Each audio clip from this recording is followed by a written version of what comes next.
Ini ada Prabowo ngomongnya kekayaan mengalir ke luar negeri gitu aja diulang tiap debat. Sandi ngomong emak-emak curhat.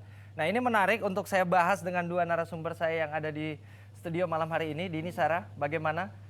Ini katanya emak-emak mulu yang diomongin TKN 01. Boleh komentar? Ya kalau mau ngomong kayak mengalir ke luar negeri, memang pertanyaannya yang mana sih yang dimaksud oleh Pak Prabowo gitu kan? Karena kenyataannya justru Pak Jokowi membawa pulang kembali Freeport, Blok Mahakam, Blok Rokan ke pangkuan Ibu Pertiwi. Jadi the other way around gitu. Terus kalau mau ngomong masalah emak-emak curhat ya itu seperti tadi Pak Jokowi bilang, kita kan nggak bisa membuat kebijakan hanya berdasarkan satu ibu-ibu saja komentarnya. Karena kalau Pak Sandi kan memang selalu seperti itu modelnya gitu penyampaiannya. Seperti kita ingat dulu waktu dia bilang ada tempe setipis ATM, itu juga cuma karena informasi dari satu ibu, setiap kali seperti itu. Jadi betul yang Pak Jokowi bilang, ini mengelola negara. Kita nggak bisa cuma hanya mendengar satu dua orang aja Kalau buat dari BPN kebijakan. menanggapi seperti apa? Itu memang strategi kita.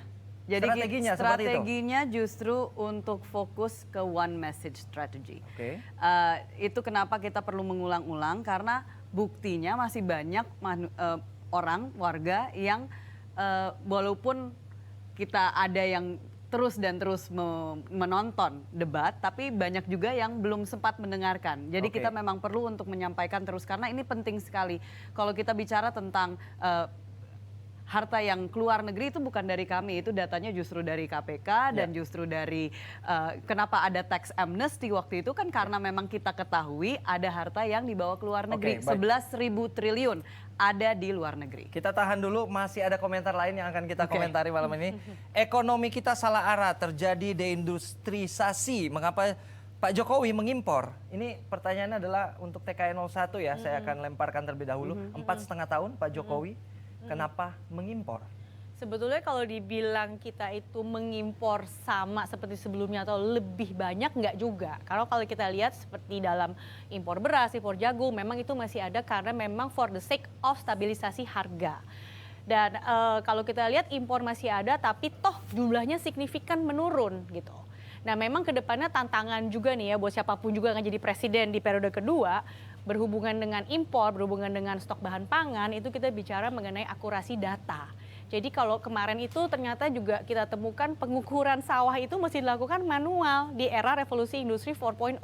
Padahal kan bisa menggunakan satelit, bisa menggunakan drone. Betul. Jadi kuncinya adalah accuracy data. Kalau kita nggak punya data akurat, gimana kita bisa melakukan strategi menghitung berapa banyak yang harus BPN diimpor? mungkin punya alasan kuat kenapa masih mengimpor.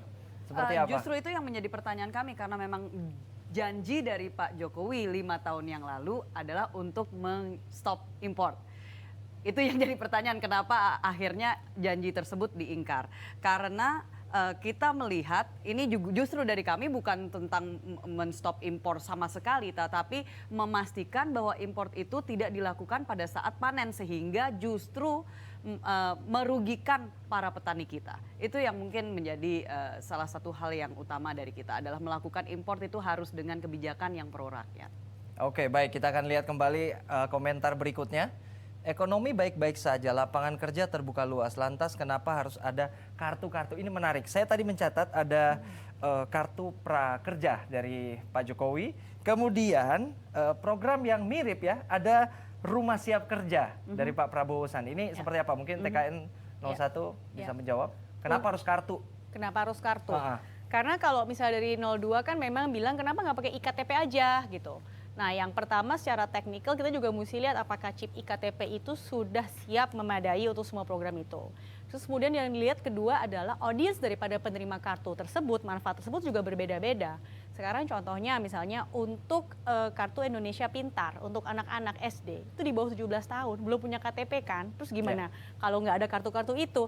Dan kita tahu pada saat ini pencapaian untuk IKTP itu belum seluruh warga negara Indonesia memiliki. Tapi kalau kebanyakan kartu bukannya nanti membingungkan begitu ya? Ada kartu ini, kartu ini, kartu ini. Ya, kartu-kartu ini kan juga sifatnya tidak permanen, temporary, hanya untuk meningkatkan pemberdayaan masyarakat gitu. Sesudah dia selesai ya berarti stop gitu kan. Nah kedepannya juga seperti dikatakan nggak usah pakai kartu pun gitu ya.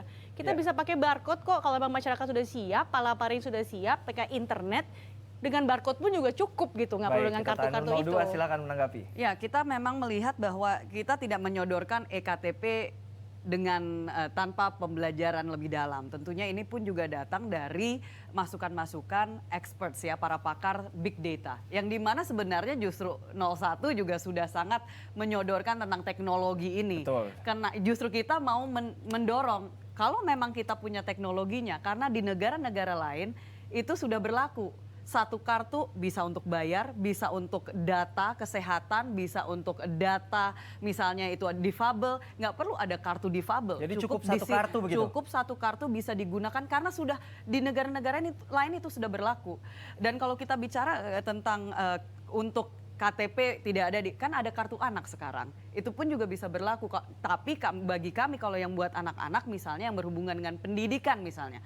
Kalau memang negara wajib belajar 12 tahun. Wajib itu artinya semua anak berhak untuk mendapatkan pendidikan. Tidak harus diberikan kartu lagi. Dan artinya juga itu kenapa kita mau memotong yang namanya pajak buku. Buku yang dimana kita juga sebenarnya bisa memastikan ada regulasi untuk anak-anak kita nggak harus mereka beli buku lagi. Mungkin saya tanggapi sedikit ya kenapa harus ada kartu-kartu ini. Kalau mau pakai iktp itu juga pertanyaan apakah siap pada hari ini. Kita kan minta ini adalah kebutuhan masyarakat pada saat sekarang. Kita tahu iktp baru capainya 97%. Kemudian juga kalau untuk kartu PKH itu udah bentuknya ATM, itu sudah langsung bisa menarik uang. PKN 01 dan BPN 02. Betul, ini kan semua masih dalam proses. Kita tahan dulu soal kartu-kartu ya. Tapi bukan berarti programnya gagal. Ada momen, bukan berarti programnya gagal, itu sedang dalam proses. Kita tahan dulu soal kartu. Ada momen lain yang memang menjadi catatan kita tadi soal Mobile Legend dari Pak Jokowi sempat menyebut soal Mobile Legend ataupun era-era digital begitu ya. Kenapa tidak fokus ke mungkin kesejahteraan masyarakat untuk membuka lapangan pekerjaan seperti apa TKN 01? Sebetulnya kalau dibilang hanya fokus ke Mobile Legends aja ya juga nggak betul dong gitu. Kita sebetulnya kalau mau fair kita bisa lihat banyak sekali pencapaian yang sudah dilakukan oleh pemerintahan Pak Jokowi dalam 4 tahun terakhir gitu. Tapi ini salah satunya yang harus diangkat karena memang kan kita harus berbicara ke depan gitu ya. Kita melihat juga ini kebutuhan daripada milenial. Jadi memang betul pertanian, kesehatan dan sebagainya itu penting. Tapi ini juga merupakan salah satu hal yang juga mesti mendapat perhatian. Nah, pertanyaannya adalah tidak semua orang menguasai digital. Ya. Jadi seperti apa itu nanti untuk menjalankan itu? Itu kan menjadi bagian dari kewajiban pemerintah juga untuk edukasi ya. Sekarang gini, suka atau tidak suka kita udah masuk revolusi industri 4.0. Suka atau tidak suka kita harus beradaptasi dan karena itu salah satu fungsi daripada kartu prakerja di situ kan juga sebetulnya memberikan skills yang memadai supaya orang-orang ini punya kemampuan yang bisa mengikuti perkembangan industri pada saat ini. BPN 02 bagaimana dengan era digital, Mobile Legend dan semua sepertinya nanti harus menggunakan digital begitu. Saya rasa tadi Prabowo Sandi sudah cukup baik menjawabnya bahwa fokus kita saat ini adalah untuk memastikan adanya keadilan sosial bagi seluruh rakyat Indonesia. Sila kelima dari Pancasila yang selama ini sepertinya mulai dilupakan. Karena sekali lagi bukan kita mengatakan bahwa itu tidak perlu dikembangkan boleh, tapi fokus kita bukan di situ. Dan kita juga harus hati-hati karena saya punya pengalaman kalau kita bicara tentang digital ya atau internet. Tanpa ada ketahanan keluarga bisa bahaya. Saya juga sudah pernah melihat ada saudara saya yang hampir tidak lulus karena dia terlalu sering main games, gitu ya. Jadi ini kita juga harus hati-hati memastikan bahwa pendampingan bagi masyarakat, terutama untuk adanya pengertian dari orang tua bagaimana mengawasi anak-anak, jangan sampai ada lagi kasus-kasus mereka semuanya ke warnet.